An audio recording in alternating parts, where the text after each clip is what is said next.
대우 시청자 대주산업 주주 여러분들 반갑습니다. 대주산업 관련돼서 여러분들이 알고 계셔야 되는 사항들 전달해 드리는 멘토 이진욱입니다. 자, 오늘도 대주산업 리뷰를 좀 시작을 해볼 건데요. 오늘 제가 목소리 컨디션이 조금 안 좋아가지고 살살 그리고 천천히 좀 얘기하도록 하겠습니다. 그래서 영상을 시청하실 때 배속을 1.5배 정도로 해놓고 시청을 해주시면 좋을 것 같습니다. 제가 어제도 대주산업을 리뷰해 드리면서 현 정세를 좀 파악을 해 드렸죠. 그리고 현재 이스라엘의 보복 시사가 예고되어 있고, 그 다음에 그에 따라서 공포지수와 채권 가격이 급등을 하고 있는 상황입니다. 그래서 오늘도 이와 관련된 얘기를 좀 중점적으로 해보도록 할 거고요. 이어서 또 주가 분석까지 전반적으로 해보는 시간들 가져보도록 하겠습니다. 자, 이슈 먼저 함께 보도록 하겠습니다. 자, 이스라엘, 이란의 보복을 준비하고 있다라는 뉴스가 나오고 있습니다. 자, 해당 뉴스를 보기 전에 우리 또 처음 보시는 분들도 많이 계실 거기 때문에 사건 정리 빠르게 하고 넘어가 보도록 하겠습니다. 현재 이스라엘과 이란의 전쟁이 확전이 될 수 있는 위기에 놓여지고 있죠. 4월 1일이었습니다. 이제 이스라엘 군이 F-35 전투기를 통해서 시리아에 있는 이란 영사관을 폭격을 하는 일이 발생을 했었죠. 그 때문에 이란의 이 고위 지휘관 등을 포함해서 총 13명이 숨지는 사건이 발생했습니다.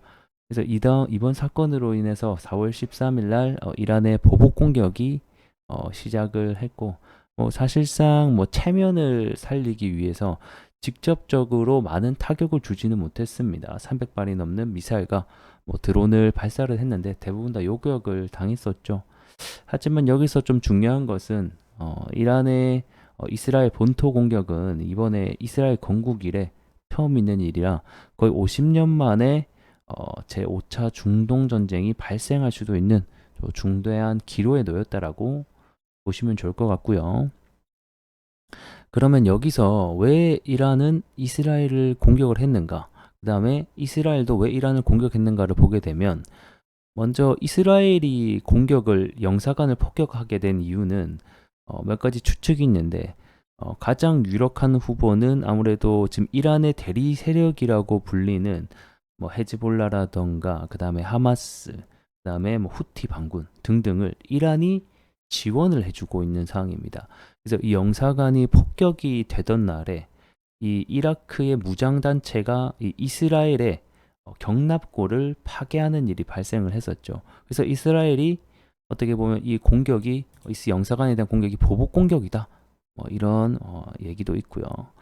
그것뿐만 아니죠. 이 지금 이스라엘의 총리입니다. 이 네타냐후가 이 총리가 지금 총선을 치러야 되는데 그리고 현재 이 여론과 입지가 상당히 안 좋은 상태죠. 그래서 이런 사임에 대한 시위도 벌어지고 있는 상황이고 그래서 굉장히 여론이 안 좋은 상태다. 그래서 이런 정치 생명을 연장하기 위해서 일부러 전쟁을 확대하는 이러한 카드를 꺼내 들었다. 이런 식의 이유도 있는 것 같습니다. 그래서 간단하게 이렇게 좀 사건 정리해 보시면 좋을 것 같고, 그래서 어쨌든 간에 이런 이유들로 인해서 지금 다시 한 번 더 이스라엘이 이란에게 보복을 준비하고 있다라는 내용입니다. 그 내용을 함께 보게 되면 결국에는 이 이스라엘이 이란에 대해서 대응을 나설 것이라는 보도가 나오고 있고, 현재는 이란의 군 기지 또는 대리 세력으로 공격을 할 가능성이 높다라고 내다보고 있죠. 그래서 이런 지금 서로의 교전이 쉽게 끝날 분위기가 아니다라는 것이죠. 최소한 몇 주간 이어질 것이다. 이런 식에 대한 추측들이 있는 것 같습니다. 그래서 바이든 같은 경우에는 사실상 총선이 이번 11월 달에도 예정되어 있고, 바이든 입장에서는 이렇게 국제 정세가 시끄러운 게 굉장히 본인에게는 안 좋은 상황이기도 하죠. 그래서 이 중동 정쟁을 막고자 계속해서 자제를 하라. 이런 식으로 중동 확대를 하게 되면 안 좋다라고 전화를 넣고 있는 상황이지만 쉽지 않은 것 같습니다. 그래서 이스라엘의 입장을 보게 되면 우리 이란을 뱀 대가리라고 칭하면서 이런 식으로 놔둬서는 안 된다. 구체적으로 보복을 진행해야 된다라고 계속해서 언급을 하고 있는 상태죠.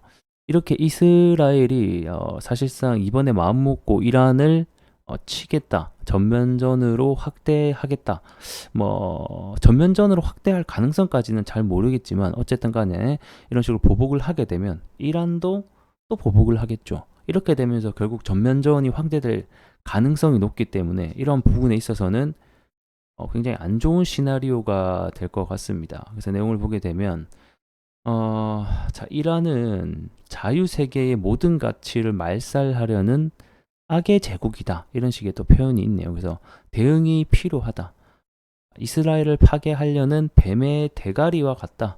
그래서 대응을 안 하면 안 된다. 그래서 이런 식의 표현을 계속해서 쓰면서 결국 보복을 예고를 하고 있습니다. 그래서 이스라엘이 뭐 본토를 정말 그 가격을 할 건지, 뭐 군사 시설만 타격할 건지, 그다음에 이란의 대리 세력이라고 불리는 어떤 하마스와 헤즈볼라 이러한 무장 단체를 공격할 건지는 우리가 추후에 지켜봐야 될 문제이긴 하지만 이런 식으로 다시 한 번 더 이스라엘이 보복 공격을 한다라는 소식 때문에 현재 공포 지수라고 불리는 이러한 빅스 선물 가격이 굉장히 급등을 하고 있는 상태고, 그 다음에 국채 금리 역시 4% 이상, 5% 이상 10년 만에 이 10년 국채 금리가 굉장히 큰 수치로 급등을 했다라는 거죠. 그래서 내용을 보게 되면 국채 금리 왜 이래? 나스닥 역시 1.8% 급락을 하게 됐고, 우리나라 증시 역시 코스닥 보게 되면 2% 넘게 급락을 하고 있습니다.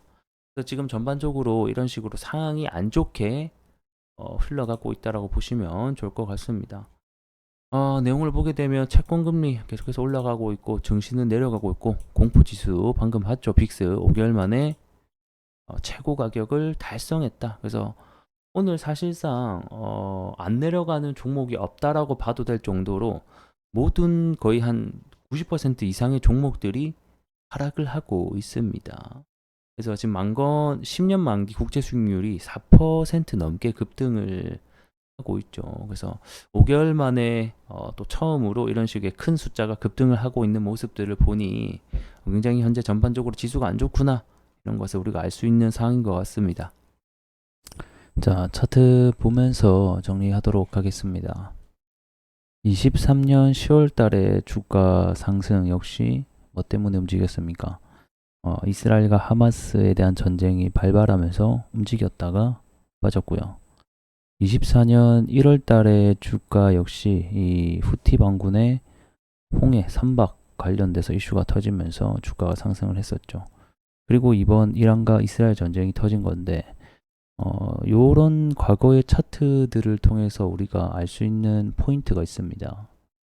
자, 이슈에 의해서 주가가 움직였다가 이슈가 잠잠해지면 다시 빠지는 원래의 상태로 돌아가는 것을 볼 수가 있죠. 이게 테마주의 또 전형적인 특징이기도 합니다.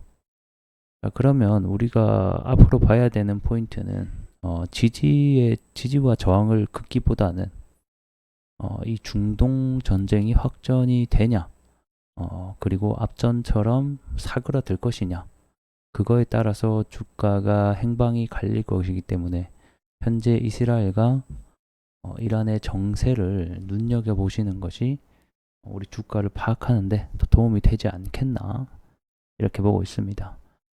그래서 오늘은 간략하게만 이렇게 좀 말씀을 드리면서 마감을 해보도록 하겠고요. 앞으로 유가 가격이 계속해서 상승을 한다라고 하면 아무래도 인플레이션에 대한 부분, 물가가 상승할 수 있기 때문에 그에 따라서 대주 산업이 다시 한 번 더 두각을 받을 수 있다는 점 참고 부탁드리면서 다음 시간에 뵙도록 하겠습니다. 고맙습니다.